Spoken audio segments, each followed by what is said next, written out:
সিলেট বাংলাদেশের উত্তর-পূর্ব অঞ্চলের একটি প্রশাসনিক অঞ্চল। প্রাকৃতিক সৌন্দর্যমণ্ডিত এ জেলা দেশের আধ্যাত্মিক রাজধানী ও বিশ্বের দ্বিতীয় লন্ডন হিসেবে খ্যাত। খ্যাতি নয়, বরং গ্রুপের টানে রংপুর থেকে 2 দিনের সময় নিয়ে আমরা এবার যাচ্ছি সিলেটে। ধারাবাহিকভাবে ঘুরে দেখব সিলেট শহরের কিং ব্রিজ, চায়ের বাগান, ভোলাগঞ্জ সাদা পাথর, সিলেট শাহী ঈদগাহ ময়দান, হজরত শাহজালাল রহমতুল্লাহ আলাইহির মাজার, এছাড়াও ছোটখাটো বিভিন্ন জায়গা। ভিডিও শুরু করার আগে আপনারা যারা আমার চ্যানেলে নিয়মিত ভিডিও দেখেন, আপনাদের সকলের প্রতি কৃতজ্ঞতা জানিয়ে শুরু করতে যাচ্ছি সিলেট ভ্রমণ গল্পের প্রথম পর্ব। আমাদের এবারে সিলেট ভ্রমণ গল্প শুরু হতে যাচ্ছে রংপুরের মডার্ন মোড় থেকে। এ যাত্রায় আমরা যাচ্ছি কুড়িগ্রাম এয়ার ট্রাভেলসের একটি নন এসি বাসে, যেটি আমাদেরকে সরাসরি রংপুর থেকে সিলেট পৌঁছে দেবে। সন্ধ্যা 7টায় আল্লাহর নাম নিয়ে আমাদের যাত্রা শুরু হয় সিলেটের উদ্দেশ্যে। ভ্রমণের পূর্বে জেনে রাখা ভালো, রংপুর থেকে সিলেটের দূরত্ব প্রায় 500 কিলোমিটার। যেতে সময় লাগবে আনুমানিক 12 থেকে 14 ঘন্টা। এসি এবং নন এসি বাস পেতে ভাড়া পড়বে জনপ্রতি 700 থেকে 1600 টাকা পর্যন্ত। এই প্রথম আমি যাচ্ছি সিলেটে, আর এই যাত্রাটা হচ্ছে আমার সিলেটি বন্ধু আমির হামজার সাথে। বেশ কিছুটা সময় সিলেটে গিয়ে কোথায় কোথায় ঘুরবো সেটি নিয়ে দুজন প্ল্যান করছিলাম। ঠিক এরই মধ্যে রাত 10টা নাগাদ আমাদের বাস যাত্রার বিরতি দেয় সিরাজগঞ্জের নিউ জবা হোটেলে। রাত বাজে এখন 10টা, আর আমরা পৌঁছে গেছি হচ্ছে সিরাজগঞ্জ। সিরাজগঞ্জে আমাদের এই জবা হোটেল, নিউ জবা হোটেল, এখানে যাত্রা বিরতি দিয়েছে। তো আমরা মূলত এখান থেকে কিছু খাচ্ছি না, কারণ আমরা রংপুর থেকে নিয়ে এসেছি বিরিয়ানি। রংপুরে একটি পপুলার খাবার আমার বিরিয়ানি। এখান থেকে আমরা 2টা প্যাকেজ নিয়েছি, 99 টাকা করে প্রাইস পড়েছে। খুবই পপুলার খাবারকে। তো আমরা এখন এখান থেকে খাওয়া দাওয়া করে আমাদের পথের যে বাকি যাত্রাটা সেটা উপভোগ করবে। চলুন। খাওয়া দাওয়া শেষ করার পর বাইরে দাঁড়িয়ে 1 কাপ চা খেয়ে প্রায় 20 মিনিট যাত্রা বিরতি শেষে আমাদের পথে দ্বিতীয় যাত্রা শুরু হতে হতেই বন্ধু আমাকে বলল, গুড নাইট, তোর সাথে আমার সকালে দেখা হচ্ছে। অর্থাৎ সে এখন ঘুমিয়ে পড়বে, আর আমিও বেশ কিছুটা সময় একাকী যাত্রাটা উপভোগ করছিলাম।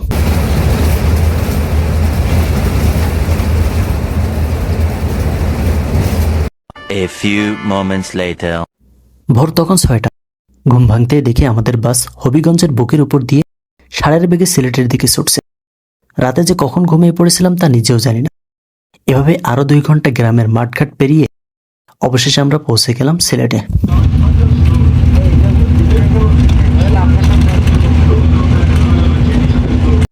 আসসালামু আলাইকুম, শুভ সকাল সিলেট থেকে। এই মুহূর্তে আমরা আছি হচ্ছে সিলেট শহরের কিং ব্রিজের নিচে। এখন বাজে হচ্ছে সকাল 8টা। আমরা সিলেটে চলে আসছি এবং এই ব্রিজটা একটু ঘুরে ঘুরে দেখবো এখন। এরপর আমাদের গন্তব্য হচ্ছে আমরা একটা হোটেলে উঠবো। তো হোটেলে ওঠার পরে আমরা ফ্রেশ হব, যেহেতু সেই সন্ধ্যা 7টায় গাড়িতে উঠছি, আর এখন বাজে 8টা। 12-14 ঘন্টার একটা পথ আমরা পাড়ি দিয়েছি। তো হোটেলে গিয়ে কিছুক্ষণ রেস্ট করার পরে আমরা শহরটাকে ঘুরে ঘুরে দেখবো। এ হচ্ছে আমাদের আজকের মানে প্ল্যান। বেশ কিছুটা সময় সকালের মিষ্টি রোদে সিলেট শহরের সুরমা নদীর উপর অবস্থিত কিং ব্রিজটি ঘুরে ঘুরে দেখছিলাম। এর মধ্যে গুগলে ব্রিজের ইতিহাস সম্পর্কে একটু জানার চেষ্টা করলাম। 1932 থেকে 1937 সালের মধ্যে আসামের গভর্নর মাইকেল কেইনের স্মরণে এটি নির্মিত হয়েছিল। তিনি এ সময় আসামের গভর্নর ছিলেন এবং তার সিলেট সফরের স্মৃতিকে অমর করে রাখতে এই সেতুটির নামকরণ করা হয় তার নামেই। ব্রিজের আশেপাশটা আমাকে এতটাই মুগ্ধ করছিল যে লোকমুখে শুনে আসা সিলেটকে যে দ্বিতীয় লন্ডন বলা হয় তা আমার কাছে সত্যি মনে হলো। তো আমরা এখন সকালে নাস্তা করতে আসছি এই শামীম রেস্টুরেন্ট। বেসিক্যালি এখানে ভর্তার জন্য বিখ্যাত। এই যে আমাদের দিছে হচ্ছে 4 প্রকারের